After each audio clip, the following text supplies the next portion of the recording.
মানুষের জীবনের শেষ মুহূর্তের কথা সবচেয়ে গুরুত্বপূর্ণ হয়ে থাকে, সামারি হয়ে থাকে। তিনি সেখানে বলেছেন, ফাস্তাউসু বিন নিসাই খায়রা, তোমরা মেয়েদের ব্যাপারে, নারীদের ব্যাপারে আমার কাছ থেকে ওসিয়ত নিয়ে রাখো, তাদের সাথে সদাচরণ করবার, তাদের অধিকারগুলোকে যথাভাবে দেওয়ার ব্যাপারে তোমরা সদাচরণ করো। নারী অধিকার নিয়ে কথা বলা এটা এখন একটা ফ্যাশনের বিষয়। যে হুজুর নারী অধিকার নিয়ে বেশি কথা বলে সে হুজুর আধুনিক হুজুর। আমার ভক্তদের মধ্যে মহিলারা ভক্ত একটু বেশি, কারণ মহিলাদের অধিকার নিয়ে আমরা একটু বেশি কথা বলি। অবশ্যই এটা ইন্টেনশনালি বলি তা না, নানা কারণে বলা হয়ে যায়। তো এই কারণে দেখা যায় যে মহিলারা তুলনামূলক ভাবে বলে না এই হুজুর ভালো। তো মহিলাদের অধিকার নিয়ে কথা বলাটা এটা 2025-এর পৃথিবীতে এটা ফ্যাশনের বিষয়। এটা যে বলে সে সেফ সাইডে থাকে, সমস্ত এমবেসি গুলো তাকে সাপোর্ট করার জন্য দাঁড়িয়ে যায়, বিদেশি সংস্থাগুলো তার জন্য ফাইল রেডি করে ফেলে তাকে সাহায্য করার জন্য, সকল এলিমেন্ট তার পক্ষে দাঁড়িয়ে যায়, কারণ সে নারী অধিকার কর্মী। মুহাম্মদ সাল্লাল্লাহু আলাইহি ওয়াসাল্লাম যখন নারী অধিকার নিয়ে কাজ করেছেন তখন নারী হিসাবে জন্মগ্রহণ করাটা পৃথিবীতে অপরাধ ছিল। অন্য কারোর কথা তো পরের কথা, কোরআন বলছে, আল্লাহ তাআলা ইরশাদ করছেন, ওয়াইদা বুশিরা আহাদুহুম বিল উনসা দাল্লা ওয়াজহুহু মুসওয়াদ্দান ওয়া হুয়া কাযীম। তাদের কাউকে যখন তোমার কন্যা সন্তান হয়েছে সংবাদ দেওয়া হতো তখন তার মুখ কালো হয়ে যেত, ইয়াতাওয়ারা মিনাল কওম, এবং সে মুখ লুকালুকি করত, মানুষের সামনে যেত না কিছুদিন যে কন্যা সন্তান হয়েছে। আল্লাহ তাআলা কোরআনে কারিমে বলেছেন, ওয়াইদাল মাউউদাতু সুইলাত বিআইয়ি যামবিন কুতিলাত। স্মরণ করো সেই দিনের কথা যেদিন মক্কার সে পাষণ্ড মানুষেরা নিজের কন্যা সন্তানকে ভুলিয়ে ভালিয়ে আদর করার কথা বলে মরুভূমিতে নিয়ে আগে থেকে পুঁতে রাখা, আগে থেকে গর্ত করে রাখা গর্তে তাকে ফেলে দিয়ে জীবন্ত মেয়েকে চাপা দিয়ে দিতে সে কন্যা দাঁড়িয়ে জিজ্ঞেস করবে আল্লাহর দরবারে, কোন অপরাধ আমাকে হত্যা করেছিলে বাবা, আজ তোমার বিচার হবে, তুমি জবাব দাও। সেই সমাজের বুকের উপর দাঁড়িয়ে বুক টান টান করে মুহাম্মদ সাল্লাল্লাহু আলাইহি ওয়াসাল্লাম ঘোষণা করেছিলেন, কেউ যদি দুটি সন্তান কন্যা জন্ম দেয়, কোন মা বাবা যদি তাদের সাথে সদাচরণ করে, বৈষম্য না করে, জুলুম না করে, তাদেরকে সুদীক্ষা দেয়, তাহলে সে শুধু জান্নাতে যাবে তা নয়, মুহাম্মদ সাল্লাল্লাহু আলাইহি ওয়াসাল্লামের সাথে জান্নাতে থাকবে। ইমাম মালিক রাহমাতুল্লাহ আলাইহি আমাদের ফিকহের যে প্রসিদ্ধ 4টি থট মাযহাব, এর মধ্যে একটি থটের প্রতিষ্ঠাতা আপনারা জানেন, মদিনার মানুষ ছিলেন। তিনি বলতেন, আল আম্বিয়া ও আবুল বানাত, যার অর্থ হলো নবীগণ কন্যাদের বাবা। বেশিরভাগ নবী রাসূলদেরকে দেখা যায় আল্লাহ তাআলা মেয়ের বাবা করেছেন, ছেলের বাবা তুলনামূলক কম পাওয়া যায়। খোদ মুহাম্মদ সাল্লাল্লাহু আলাইহি ওয়াসাল্লামকে আল্লাহ তাআলা ছেলে দিয়েছেন, কিন্তু ছেলে শৈশবেই নিয়ে গেছেন। 4টি সন্তান তার বড় হয়েছে, বেড়েছে, স্বাভাবিক জীবন পেয়েছে, তাদের 4জনই কন্যা। এটা কিন্তু সাধারণ বা কাকতালীয় কোনো বিষয় নয়।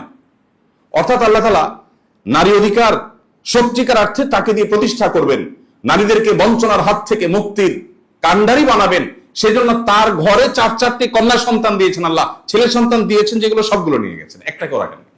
মানে তিনি নিজের কন্যার বাবা হিসাবে গর্বিত মানুষ হয়ে মক্কা এবং মদিনা সহ তখনকার পৃথিবীর মানুষকে সভ্যতা শিখাবেন, কিভাবে মেয়েদেরকে মমতা দিয়ে বড় করতে হয়। তার প্রতি নাজিল হওয়া সূরাগুলোর মধ্যে সর্ববৃহৎ আয়তনের সূরাগুলোর একটি হলো সূরাতুন নিসা, অর্থাৎ নারী সংশ্লিষ্ট সূরা। কিন্তু কোরআনের কোথাও সূরাতুর রিজাল বা পুরুষ সংশ্লিষ্ট সূরা নেই। মুহাম্মদ সাল্লাল্লাহু আলাইহি ওয়াসাল্লাম তার বিদায় হজের ভাষণে মানুষের জীবনের শেষ মুহূর্তের কথা সবচেয়ে গুরুত্বপূর্ণ হয়ে থাকে, সামারি হয়ে থাকে। তিনি সেখানে বলেছেন, ফাস্তাউসু বিন নিসাই খায়রা, তোমরা মেয়েদের ব্যাপারে, নারীদের ব্যাপারে আমার কাছ থেকে ওসিয়ত নিয়ে রাখো, তাদের সাথে সদাচরণ করবার, তাদের অধিকারগুলোকে যথাভাবে দেওয়ার ব্যাপারে তোমরা সদাচরণ করো। প্রিয় ভাইরা, নবী করিম সাল্লাল্লাহু আলাইহি ওয়াসাল্লাম মায়ের জাতিকে মুক্তি দেবার জন্য, তাদের সম্মানকে প্রতিষ্ঠিত করবার জন্য, পাতালের অতল তল থেকে তাদের মর্যাদাকে তুলে আকাশের সুউচ্চ আসনে আসীন করবার জন্য যত পদক্ষেপ নিয়েছেন, শত সহস্র গবেষণা করেও সেগুলো কোনো কুলকিনারা করা কঠিন হবে। তিনি যখন এই গবেষণা করেছেন তখন কিন্তু নারী অধিকার নিয়ে কথা বলাটা এটা ফ্যাশনের বিষয় হওয়া তো অনেক দূরের কথা, এটা অত্যন্ত চ্যালেঞ্জিং একটা বিষয় ছিল। তিনি সেই কাজটা করেছেন। আজকের আধুনিক পৃথিবীতে অন্য ধর্মাবলম্বী, ভিন্ন ধর্মের মানুষ, সংখ্যালঘু যারা, তাদের প্রতি দায়িত্বশীল হওয়ার দীক্ষা পৃথিবীর প্রত্যেকটা অঞ্চলে মানুষ দেয়, সভ্য পৃথিবীর সবাই দেয়, আমরাও দেই। মুহাম্মদ সাল্লাল্লাহু আলাইহি ওয়াসাল্লাম তার কার্যক্রমগুলো মূল্যায়ন করতে হলে আমাদেরকে কিন্তু ১৫০০ বছর আগে ফিরে যেতে হবে। আমরা 2025-এর পৃথিবীতে যদি তার কার্যক্রমকে মূল্যায়ন করি, এটা সঠিক মূল্যায়ন হবে না। কারণ তিনি যে সময় ছিলেন তখনকার পৃথিবীতে প্রতিপক্ষের মানুষদের প্রতি শ্রদ্ধা দেখানো বা তাদেরকে সহ্য করা, এটা তো মানুষ কল্পনা করতো না। সেই সমাজের বুকে তিনি রণাঙ্গনেও কোনো ধার্মিক, কোনো উপাসনালয়, কোন উপাসনালয় ইবাদতরত উপাসনারত সে যেই ধর্মের মানুষ হোক তাকে আঘাত করতে আবু বকর রাদিয়াল্লাহু তাআলা পরিষ্কার ভাবে ফরমান জারি করেছেন অফিসিয়াল, খবরদার এটা করা যাবে না। কোন কৃষি ক্ষেতে কোন ফসলি জমিনে কোন প্রকার আক্রমণ যেন করা না হয় তিনি নির্দেশ জারি করেছেন। আজকে যেই পৃথিবীকে আমরা সভ্য দাবি করছি, আমরা নিজেদেরকে সভ্য দাবি করছি, সেই পৃথিবীতে বাবার সামনে মায়ের সামনে ক্ষুধার কষ্টে কাতরাতে কাতরাতে শিশু কঙ্কালসার হয়ে মৃত্যুর জন্য প্রহর গুনছে। কলোসিয়ামের গ্যালারির মতো গোটা পৃথিবী থেকে আমরা চেয়ে চেয়ে দেখছি, এরপর আমরা নিজেদেরকে সভ্য দাবি করছি।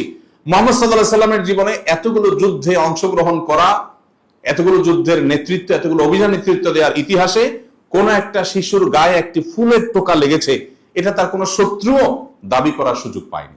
উহুদ যুদ্ধের একটা ছোট্ট ঘটনা না বলে পারছি না। তিনি তার তরবারি দিলেন রণাঙ্গনে, চরম অবস্থা যখন বিরাজ করছে, মুসলমানদের খারাপ সময় যাচ্ছে, তখন একজনকে সাহসিকতার দেওয়ার জন্য, সাহস দেওয়ার জন্য তাকে তার তরবারি দিয়ে বলেন, যাও আমার তরবারি দিলাম। নবীজির তরবারি পেয়েছে সে অনেকটা সাহসী হলেন এবং তিনি ঝাঁপিয়ে পড়লেন যুদ্ধে। হঠাৎ করে তার চোখে পড়লো দূরে কোথাও কেউ একজন কাউকে ধরাশয়ী করে ফেলেছে। তিনি দৌড়ে সেখানে গেলেন, যে দেখতে পেলেন যাকে ধরাশয়ী করা হয়েছে তিনি তারই দলের সৈনিক, তারই সহযোদ্ধা, আর ধরাশয়ী যিনি করছেন তিনি লাশের সাথে কোন একটা নির্মমতা করছেন, বিকৃতি করছেন। তখন তিনি আরো কাছে গেলেন, কাছে গিয়ে দেখলেন যে সেই নির্মম দৃশ্য, কলিজা বের করে ইসলামের চাচার কলিজা চাবানোর সে দৃশ্য। তিনি কাছে গেলেন, যে দেখলেন যে এই যে দৃশ্য যিনি করছেন একজন নারী। তিনি তরবারি বের করলেন, তাকে আঘাত করবেন, উদ্যত হলেন। কিছু দূর যে আঘাত করার আগ মুহূর্তে তিনি আবার থমকে গেলেন এবং তরবারি আবার খাপে ঢুকিয়ে তিনি পেছনে চলে আসলেন। পরবর্তী তিনি বলছিলেন যে এরকম নির্মম দৃশ্য সহযোদ্ধার প্রতি দেখার পর পৃথিবীতে কোনো মানুষের ঠিক থাকার কথা নয়। আমারও সে অবস্থা হয়েছে এবং আমি তাকে শেষ করতাম। যখনই আমার মনে হলো আমার হাতে যে তরবারি এটা যার, তিনি কোনোদিন কোন নারীর গায়ে টোকা দেন। এই নারী যত মন্দ কাজ করুক, অন্য কেউ তাকে শাস্তি দেখ, বাট তার তরবারি দিয়ে আমি তাকে আঘাত করতে পারি না। আজকে আমরা নারী অধিকারের কথা বলি। ১৫০০ বছর আগের পৃথিবীতে নারী হিসেবে জন্ম নেওয়াটা যখন অপরাধ ছিল, তখন নারীকে মুক্তি দিয়ে কোথায় নিয়ে গেছেন, কোথা থেকে মুহাম্মদ সাল্লাল্লাহু আলাইহি ওয়াসাল্লাম, সেটি আমরা বেশিরভাগ মানুষই কিন্তু ইগনোর করি বা আমাদের আলোচনা সেটা উঠে আসে না।